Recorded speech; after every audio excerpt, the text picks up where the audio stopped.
We are covering the NFL Scouting Combine all week long here on Ravens Rundown, bringing you content from our team of correspondents, as well as sound bites from some of your favorite Ravens personnel, from John Harbaugh to Eric DeCosta and more.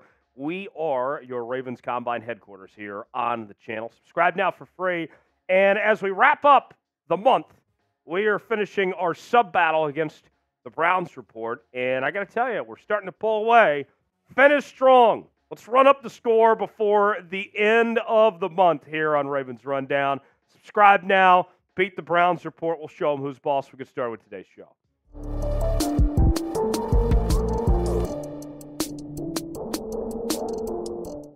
Tyler Jones here with you. Thanks for stopping by. We told you earlier about some of the content that we got going on here this week on Ravens Rundown. We posted a couple of videos earlier today that had the full John Harbaugh press conference of when he addressed the media at the Scouting Combine. Also, Eric DeCosta as well. So what we're going to do here on this edition of Ravens Rundown is go over some of the highlights, some of the takeaways from both press conferences, and we got some clips that we're going to show you here. When we're done with this, encourage you to go watch those other videos in their entirety. But we got the cliff notes here for you as well, so you can see for yourself. Let's start with Justin Madubuike, and he's obviously been the talk of the offseason for the Baltimore Ravens. What is going to happen with Madubuike? Well, he's not going anywhere, according to Ravens GM Eric DeCosta. They'll franchise tag him if they have to, but ideally, they'd like to get a long-term deal done here pretty soon. Well, we're trying to get a deal done. You know, we've had discussions with Justin. He's a guy that obviously has put himself in a fortuitous position this year by the way that he played. Had a great season for us. He's a valued player on the team, and we're hopeful that we can get a long-term deal done. So Madubuike coming back is a big deal. Obviously, you have some other things to figure out when it comes to having, 27-plus free agents on this Ravens team. But with that being said, Madubuike is your number one priority this offseason. And then you let the dominoes fall where they may from there. I like hearing what I'm hearing from DeCosta. They are willing to do whatever it takes to get this done, get that long-term deal taken care of. And here's the other thing, too. Let's say that you decide that you, for whatever reason, wanted him to play on the franchise tag this year. Well, if he has another big year again next year like he did this year, your cost just went up even further. So you might as well, if you can, get that long-term deal done now and taken care of to save you money potentially later.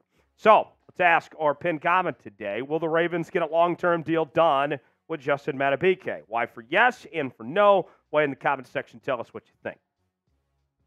Number two, the Ravens will invest in the offensive line. Changes are afoot for this offensive line, and I think you could well argue that there needs to be some changes with this offensive line. You got a couple guys getting older, some expiring contracts, and where will this team go from here? John Harbaugh weighed in about the offensive line. Here's what he had to say. The draft can help a lot, certainly with the offensive line, Jeff. I guess it's a good – I just started watching it, so it's so far so good, you know, and Eric tells me it's a good O-line draft. That's one thing, but the offensive line is where it starts. We talked about that in 2008. It's been true forever.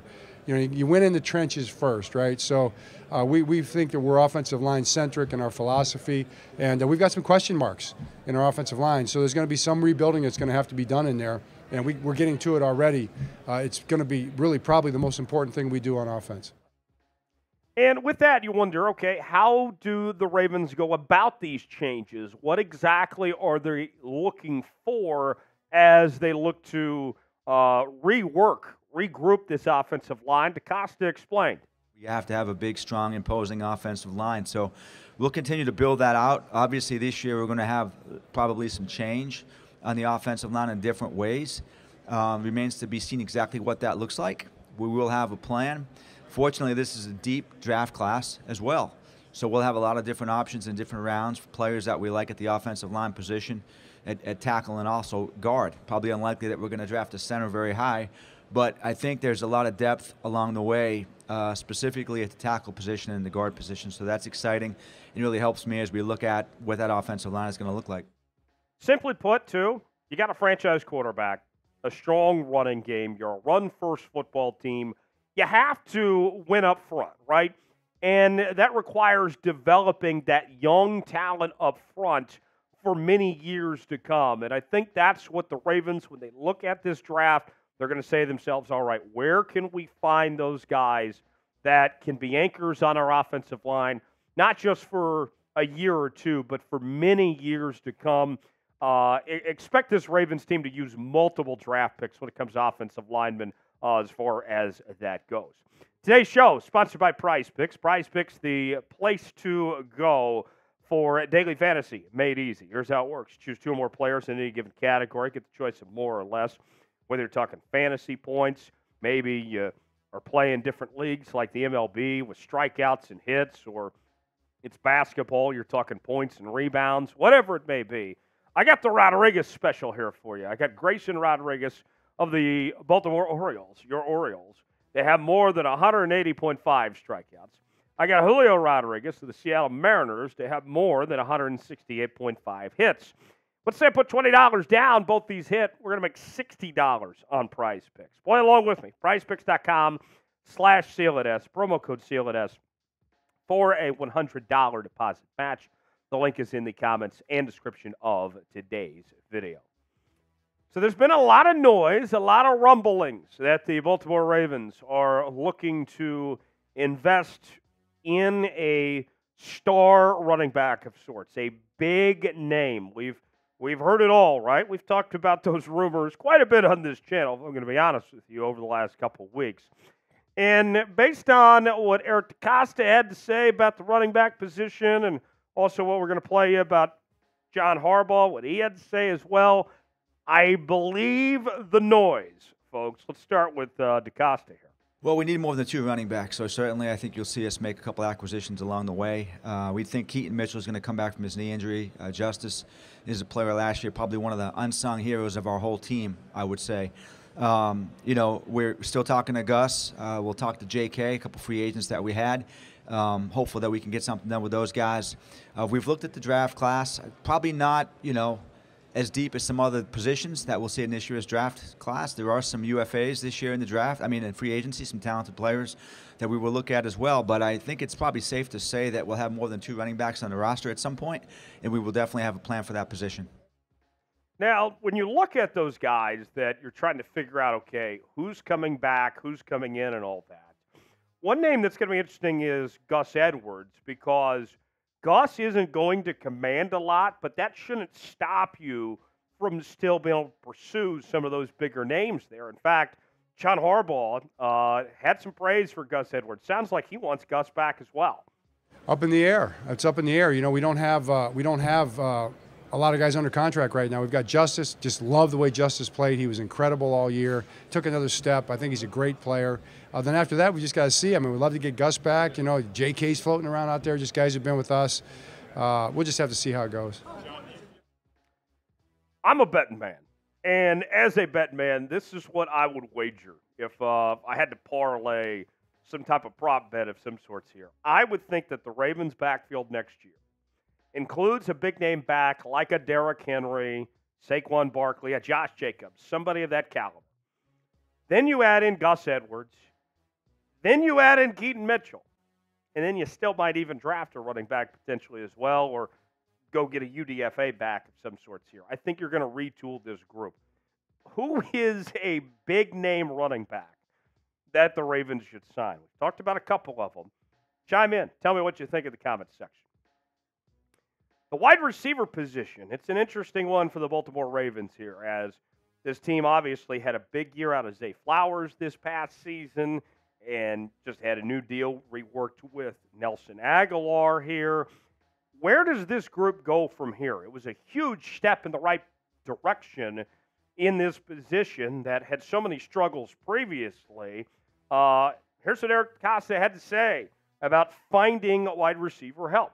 I think always. I think that's a critical position. I think the data supports that, and that's a position, too, where some of these guys are like race cars. They break down at times.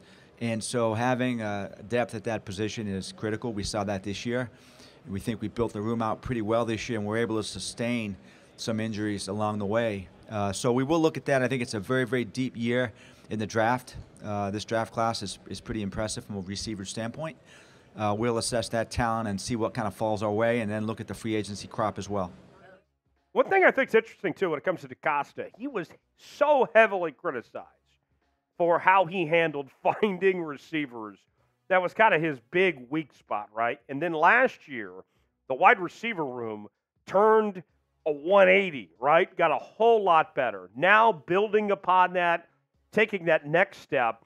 One guy to keep an eye on in particular is Rashod Bateman. This is his contract year in Baltimore. Is he going to finally turn into something or not? John Harbaugh seems pretty high on him as well as some others. Well, I think Rashod Bateman's going to take a big step, just off the top of my head. You know, I think Rashod's going to get opportunities this year. He ran routes really well. He worked super hard. He was healthy for the first time. Even as the year went on, he got healthier, and you could see it in his play.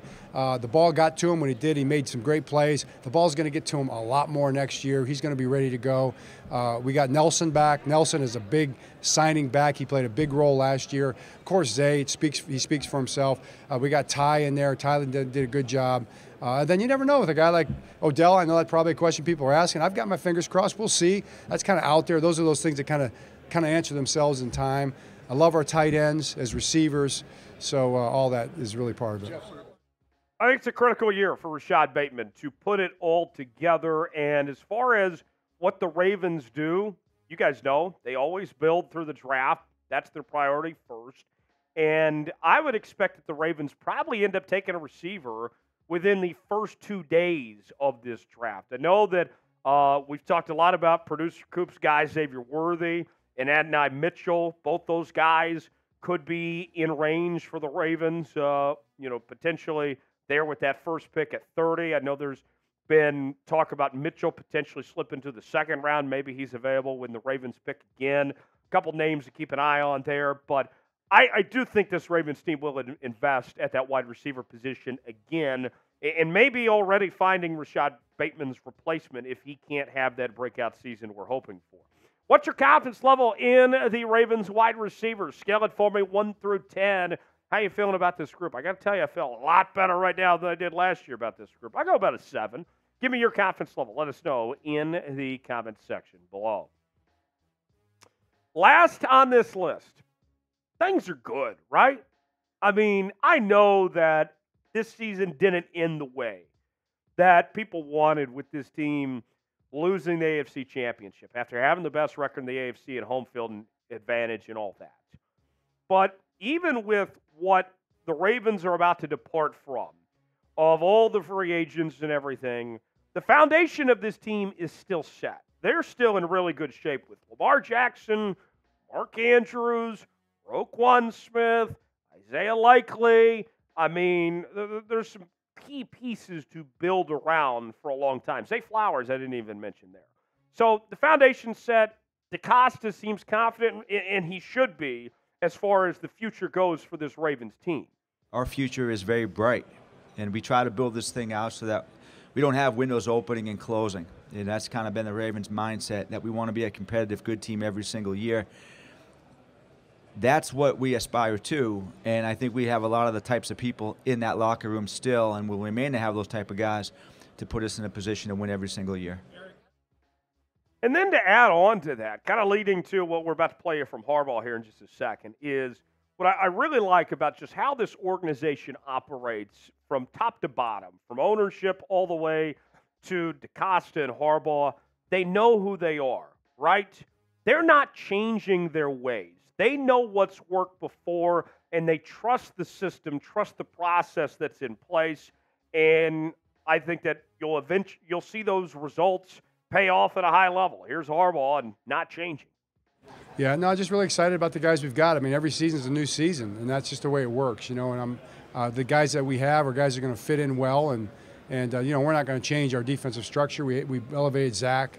So that's continuity there with what we're doing on defense. And we've had continuity with our defensive coordinator hire since 2008. That's been a trend, and I think we're the getting the least points in the league since 2008 by far. So, we've got a little tradition going there. We kind of have a pretty good feel for what we want to do on defense, and we want to just keep building on that, evolving it, getting better with it. Zach's the next guy in line to lead that, and those other guys are going to do a great job. How about hiring Chuck Smith last year? You know, how good was that for us? So all those kind of things are really a big plus, and I think it's just part and parcel of the way it goes. This team's not making excuses, and they're confident in their abilities to develop. I love it. I thoroughly enjoyed, actually, what I had to hear there from DeCosta and John Harbaugh. It makes me optimistic for what's ahead for this Ravens team. Thanks for joining us here on the channel today. Subscribe now. Keep us locked in all week long as we continue to cover the NFL Scouting Combine, and we'll see you next time.